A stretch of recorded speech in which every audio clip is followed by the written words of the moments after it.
진실에 상관없이 일단 끌려와가지고, 저희 우리가 흔히 드라마 보면 나오는 게 있지 않습니까? 뭐, 니제는 네가 알렸다. 일단 자복을 해야 됩니다, 무조건. 자복을 하지 않으면은 추국이 끝나지 않고, 설령 자복을 하더라도 자복 내용이 마음에 안 들면은 계속 추국을 하는 겁니다. 그래서 어떻게 보면은, 예, 질문이 뭐였죠? 갑자기 내가 또 기억이 안 나네. 또 말을 하다 보니까. 대역죄인이다. 네, 안녕하십니까, 대학생 여러분. 어, 정말 오래간만에 한국사 관련해서 한점 사료를 준비를 해 보았는데요. 그동안 너무 몽골과 청나라의 홍수에 빠졌던 한점 사료가 드디어 한국사 차례가 와가지고 정말 마음이 기쁩니다.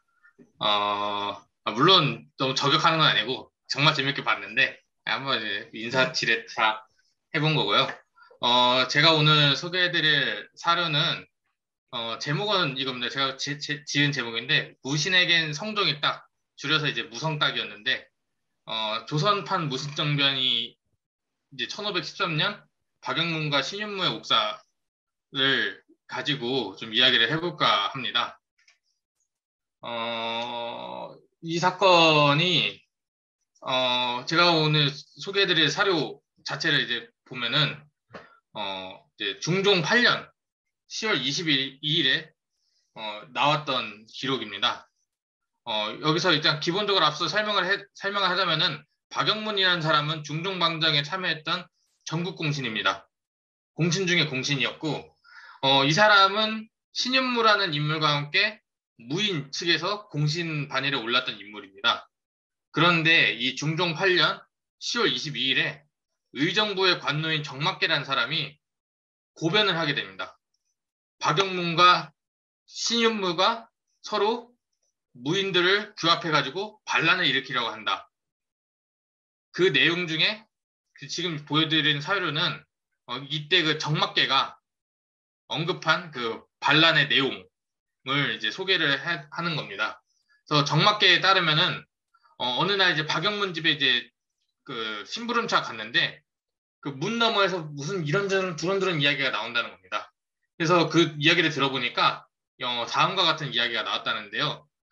박영문이 말하길 왕자군 가운데에는 영산군이 우리 성종 임금과 닮았다. 성종께서는 관사를 즐기셨으며 여기서 말하는 관사는 이제 활 쏘는 걸 구경하는 건데 관사를 즐기셨으며 경연과 상참에는 드물게 납시였고 무신 가운데에 대서한 자가 절반에 달했다. 영산군은 국말을 잘하고 무제가 훌륭하며 전력, 사냥을 좋아하니 마땅히 이분을 모시고 와서 돌아와야 한다. 라고 하면서 뭐 반란 계획을 이제 구체적으로 이제 설명을 했다고 합니다. 정막기가 이걸 듣고 10일 뒤에 조정에다가 이 사실을 고발을 하게 된 거고 그로 인해서 이제 옥사가 일어나게 됐습니다. 그래서 이 고변에 따르면은 이제 박영문과 신윤무 등이 당시 이제 무신에 대한 조정의 처우에 불만을 가졌으며 이에 무인을 규합해서 대신을 제거하고 성종의 13번째 아들인 영산군 이전을 추대하기로 했다라고 합니다. 그래서 이 고변이 있는 직후 바로 즉시 이제 국문이 열렸고 10월 22일에 국문이 시작돼서 10월 24일 이틀 만에 박영문 등이 이제 죄를 자복하고 처형을 당했고요. 후대에 이 사건을 두고 정막계가 출세를 위해서 박영문 등을 무고했다고 보는 시각이 있고 또 하나는 이제 박영문 등과 같은 이제 당시 무인들이 너무 교만해져가지고 자신들이 이제 활에 자초했다라고 보는 시각도 공존하고 있습니다. 다만 이 정막계라는 인물이 노비 출신임에도 불구하고 이 성종이란 국왕을 직접적으로 거론하면서까지 고변을 했다는 점에서 당시 이제 정막계 고변 자체가 아주 없는 말을 꾸며냈을 것이라고 보기는 어려울 것 같다라고 볼 수 있습니다. 그래서 이 정막계 고변은 당대의 이 성종을 보는 이제 무신이라든가 문신들의 인식을 엿볼 수 있는 자료가 아니었을까라고 볼 수가 있는데요. 흔히 우리가 알고 있는 성종의 이미지는 경국대전도 만들고 세종 이후에 이제 조선의 기틀을 완성한 군주이고 또 연산군 이전에 문치를 발전시킨 국왕으로 알고 있는데 당시 이 사료를 봤을 때 무인들에게는 성종때가 정말 자신들이 살기에는 이상적인 시대였다라고 볼 수 있는 인식을 한번 엿볼 수가 있는 사료라고 할 수가 있겠습니다. 네, 뭐 이제 사료 소개는 이 정도까지만 하겠습니다. 대역주의이다. 네, 조선시대 뭐 무신날을 할 수 있나요? 무신날이라고 할 수 있는데 어쨌든 무인들이 반란을 일으키려고 이제 모의를 했으니까 이제 그게 고변이 들어와서 이제 무신들이 이제 피해를 받았던 그런 사건을 다룬 건데요. 전 이걸 보면서 궁금했던 게 이게 무고라고 한다면 이 중종도 이 무인들에 대한 어떤 견제의식이 조금은 있었던 건가요? 이 사건에서? 중종이 무인에 대한 뭐 반발심이 있었다라고 보긴 좀 어려울 것 같아요. 어렵다기보다는 자기를 이제 세울 때 가장 중추적으로 역할을 했던 사람 중에 무인도 많았고 그렇다고 이제 무인에 대해서 뭐 직접적인 뭐 반감을 드러냈다라고는 또 보기도 어려운 것 같습니다. 근데 다만 이 시기에 중종이 조금 이렇게 좀 민감하게 반응을 할 수밖에 없었던 전국 자신을 세워줬던 공신들을 이렇게 단 이틀만 처형할 수밖에 없었던 상황 자체가 중종 초에 그 반정 이후에 그 정세가 너무나 이제 어지러웠다는 점이 좀 기인했다라고 할 수가 있을 거예요. 공신 중에서도 정말 농공생의 불만을 가져가지고 반란을 회책했던 사람도 있었고 계속해서 이제 무고들이 이제 오고 갔던 시기였기 때문에 그래서 이 박영문과 신윤무도 조금 어떻게 보면은 이 사람들 입장에서 좀 운이 안 좋게 걸려 들어가서 처벌을 받은 케이스라고도 할 수 있을 것 같습니다. 근데 대표적으로 이제 당시 이제 유자강이 이미 제거된 상태였었거든요. 그래가지고 그런 분위기 자체가 무인들에 대한 이제 차별이 있지 않느냐라는 이제 관점도 있었던 시기였는데 반대로 그 박원종이라고 이제 반정의 가장 핵심 인물도 무인 출신이었는데 그때 유자광이 이제 자신이 이제 처벌받기 직전에 그 박원종에 가가지고 내가 이제 처벌 당하면은 우리 무인들이 다 이제 몰락할 것이다. 나 좀 살려달라 했더니만 지금 우리 전국의 분위기상 그럴 일은 절대 없을 것이다. 그냥 유자광 당신이 사림한테 원수를 져가지고 이러는 거지. 우리 무인들이라고 차별을 받고 뭐 이제 처벌을 이제 몰락할 일은 없을 것이다라고 이야기를 했을 정도였으니까 이제 뭐 무인에 대한 뭐 국왕의 뭐 직접적인 견제가 뭐 들어갔다라기보다는 그냥 사회 분위기 불안정했던 중종 제 전반기의 분위기가 좀 여실히 뭐 드러난 사건이라고 할 수 있을 겁니다. 지금 질문이 들어왔는데 아까 그 사료를 설명해 주시면서 성종 때의 그 문신뿐만 아니라 무신들에 대한 어떤 그런 인식도 이 사료를 통해서 좀 볼 수가 있지 않나라고 이렇게 언급을 해주셨는데 그러면 실제로 성종 때 문신 못지않게 무신에 대한 대우도 좀 잘해준 편이었나요? 일단 이제 성종이란 임금 자체가 조선 전기 국왕 가운데에서도 활쏘기라던가 사냥을 정말 즐겼던 국왕 중에 한 명이었습니다. 거의 한 세 손가락에 들 정도였는데, 그런 만큼 이제 본인 자체도 그런 무예를 좋아했고, 그래서 이제 수시로 이제 무사들을 불러가지고 궁궐 후원에서 활쏘기를 하고, 상을 내리는 일들을 이제 정말 이제 제2기간 동안 수십 차례 했어왔고, 또한 이제 우리가 흔히 알고 있는 뭐 이제 청요직 가운데라던가 이제 승지직에 무인들도 진출할 수 있도록 길을 열어주려고 했었던 임금이기도 했었습니다.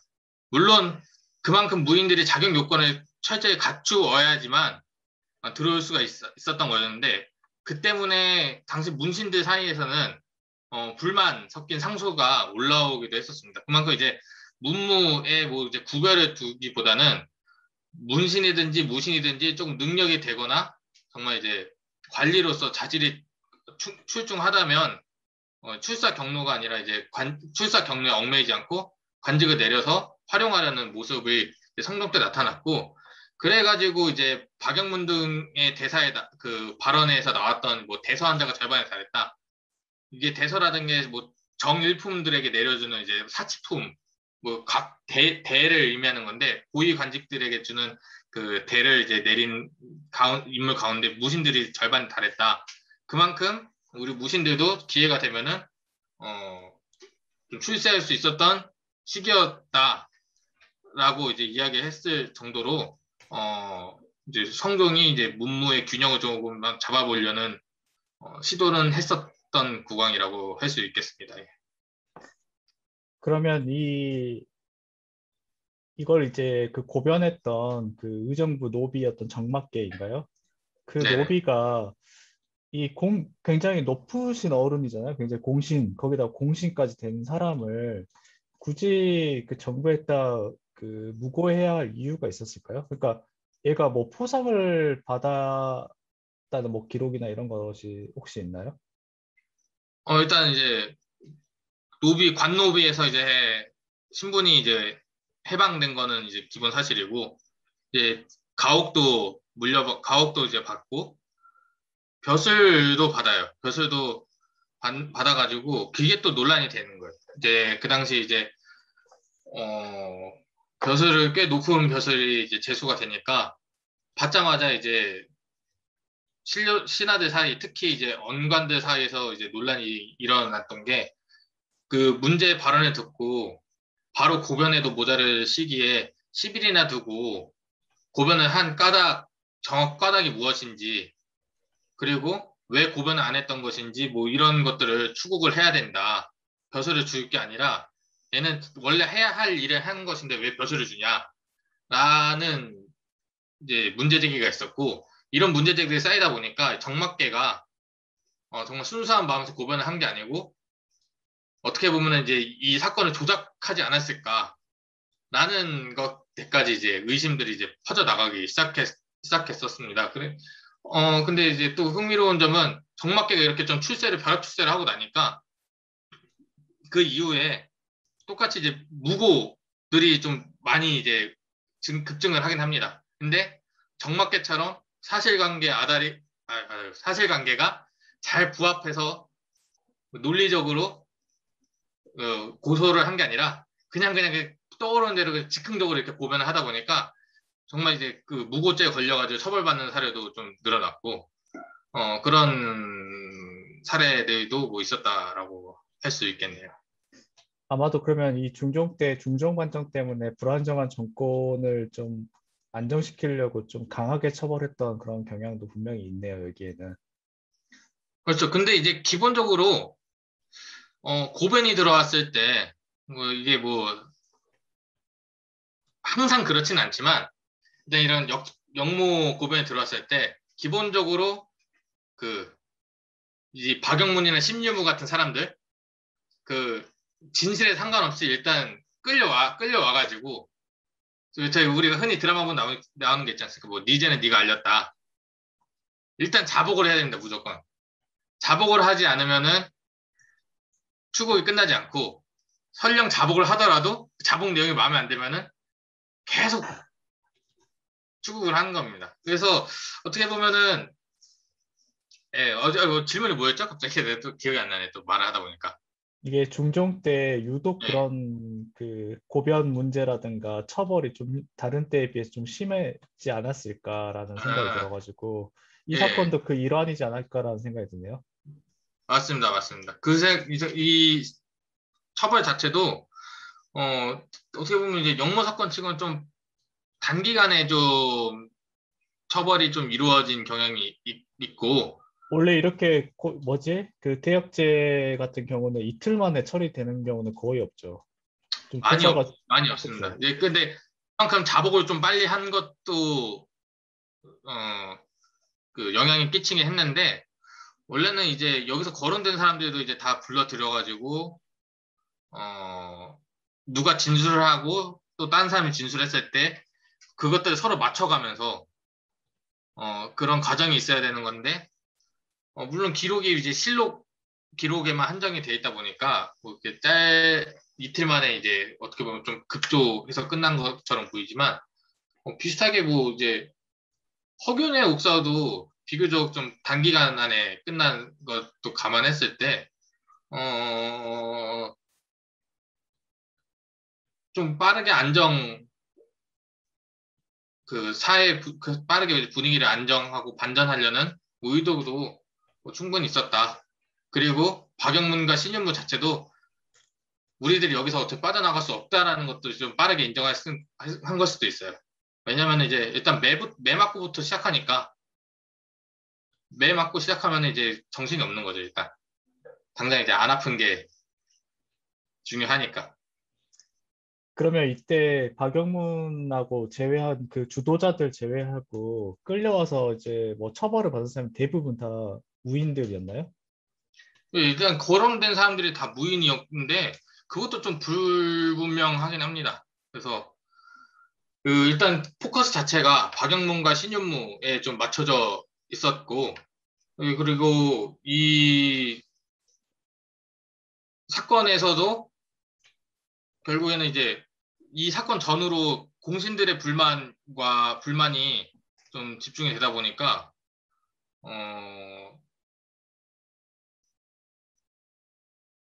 이게 뭐 문신들이 뭐 따로 관련돼 가지고 같이 엮여 있었던 사례는 없었던 것 같습니다. 이때 피화자들은 정확히 제가 이제 파악은 못해가지고 자세히는 얘기는 못하겠는데 어쨌든 이 지금 사건을 보면 이제 그 당시에 무신들이 중종의 어떤 그 정권에 대해서 좀 불만이 어느 정도는 있었고 그게 이제 성종에 대한 그리움으로 나타난 거고 이제 중종 입장에서는 이런 것들을 좀 급하게 무마시키려고 하려고 했던 어떤 그 당시의 시대적 분위기가 이 사료를 통해서 잘 익혀지는 것 같아요. 없으면 그러면 마무리를 해 주시죠.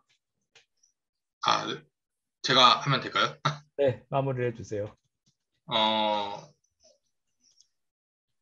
아, 이 사건은 한마디로 이야기하면 이거다라고 뭔가 요약을 해주시면 좋을 것 같아요. 음,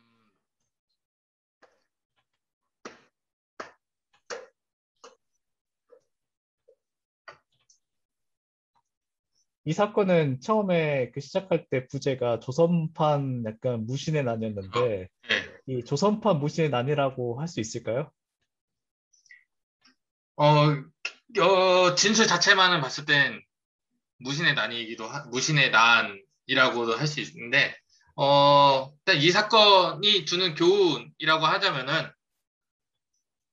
어, 사람은 말을 좀 아끼긴 해야 한다라고는 할 수 있을 것 같아요.